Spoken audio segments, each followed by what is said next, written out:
You can't change the situation. You can change your attitude towards the situation. તમે વરસાદને બંધ ના કરી શકો, પલળવું ના હોય તો તમારે રેનકોટ અને છત્રી વાપરી લેવાની. એમ સંજોગો અને પરિસ્થિતિ પ્રતિકૂળ હોય તો એ અનુકૂળ તો ધીમે ધીમે થશે, કદાચ વર્ષો પણ લાગે, પણ તમારે છત્રી અને રેનકોટ એટલે તમારી વિચારધારા એ સ્પષ્ટ હોવી જોઈએ, ઊંચી હોવી જોઈએ, પોઝિટિવ હોવી જોઈએ અને પાયસ એટલે કે પવિત્ર હોવી જોઈએ. તો એ અભિગમ, એનાથી તમે સ્થિર રહી શકો છો, ધીર રહી શકો છો, સંતોષે યુક્ત રહી શકો છો.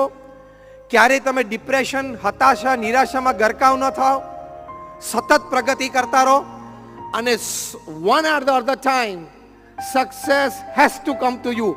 આજે કે કાલે નાની મોટી સફળતા ચોક્કસ તમને પ્રાપ્ત થાય જ. It has to come.